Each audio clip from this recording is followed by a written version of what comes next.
Waiting পিরিয়ডের মূল clause পূর্ব বিদ্যমান রোগ বলতে বোঝায় যে সকল রোগ সেগুলি পলিসি গ্রহণের সময় বা তার আগে ইতিমধ্যে চিকিৎসাধীন ছিল বা উপসর্গ দেখা দিচ্ছিল। অধিকাংশ স্বাস্থ্য বীমা পলিসিতে এই পিরিয়ডের জন্য একটি অপেক্ষার সময় থাকে। ওয়েটিং পিরিয়ড নির্ধারিত সময় সাধারণত 2 বছরের কাছাকাছি থাকে। ওয়েটিং পিরিয়ড শেষ হওয়ার পর এই পিইডি চিকিৎসার ক্ষেত্রে ক্লেম করা সম্ভব হয়। আপনি পলিসি নেওয়ার সময় নিজের পুরনো চিকিৎসার ইতিহাস খোলসা করুন, না করলে ক্লেম বাতিল হতে পারে।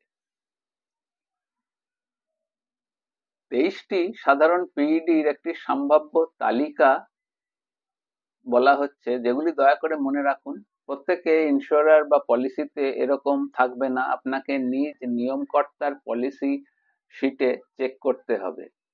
রোগের নাম: উচ্চ রক্তচাপ, হাইপারটেনশন, শর্করা রোগ, ডায়াবেটিস, থাইরয়েড, হাঁপানি, অ্যাস্তমা, শ্বাস-প্রশ্বাসের সমস্যা, শ্বাসনালার সংক্রমণ, অ্যালার্জি, আর্থারাইটিস, জয়েন্ট ব্যথা, স্ফীতি, চলাফেরায় সমস্যা, কিডনি রোগ, কিডনি ডিজিজ, কিডনির সমস্যা, হৃদরোগ, heart disease, coronary artery disease, COPD, chronic obstructive pulmonary disease, COPD, দীর্ঘস্থায়ী শ্বাসনালার সমস্যা, ডিসলিপিডেমিয়া, রক্তের চর্বি, কোলেস্টেরল অতিরিক্ত,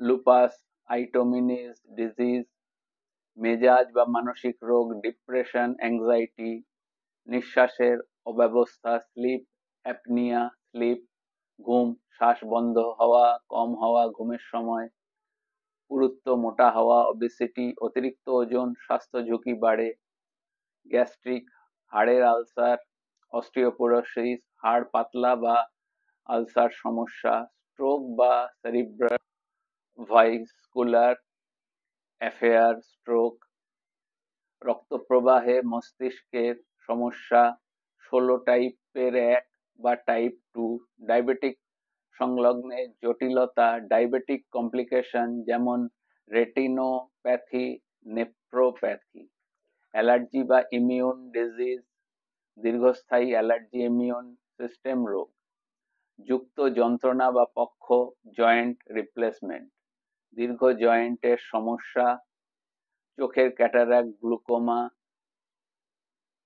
হার্ট অ্যাটাক বা ইনস্ট্যান্ট বায়োপসি, পরবর্তী অবস্থা, পোস্ট মায়োকার্ডিনাল ইনফ্রাকশন, অ্যাঞ্জিওপ্লাস্টি, রক্তপ্রবাহের সীমাবদ্ধতা, পেরিফেরাল ভ্যাসকুলার ডিজিজ, পিভিডি, হাত ও পায়ের ক্ষেত্রে রক্ত সাপ্লাই কম অনুভব হওয়া, কফ, সাইনাসের দীর্ঘস্থায়ী সমস্যা, ক্রনিক সিনিউসিথিস, ক্রনিক ব্রঙ্কাইটিস, দীর্ঘ সময় ধরে শ্বাসনালার সমস্যা, অস্টিওপোরোসিস অথবা হাড় ভঙ্গ বা হাড় পাতলা হওয়া।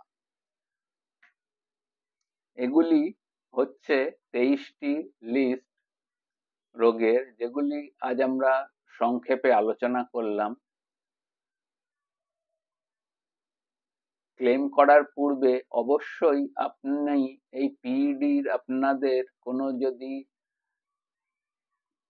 থেকে থাকে সেগুলি অবশ্যই জানান, ডিসক্লোজ করুন। তাহলে পলিসি করার পূর্বে, পলিসি চলাকালীন নিরবিচ্ছিন্ন আপনি 24 মাসের মধ্যে বা 24 মাসের পরে পলিসির উল্লেখযোগ্য নিয়ম অনুযায়ী এগুলির ঘোষণা করা উচিত। ভবিষ্যতে ক্লেম বাতিল হওয়া হবে না। ধন্যবাদ, নমস্কার। আমার নাম ইন্দ্রনীল। আমাদের সাথে যুক্ত থাকতে এবং এরকম আরো আপডেটের জন্য অবশ্যই আমাদেরকে সাবস্ক্রাইব করুন, শেয়ার করুন, লাইক করুন এবং আপনাদের পরিচিত এবং বন্ধু বান্ধবদের মধ্যে শেয়ার করুন। ধন্যবাদ, নমস্কার, সকলে ভালো থাকবেন।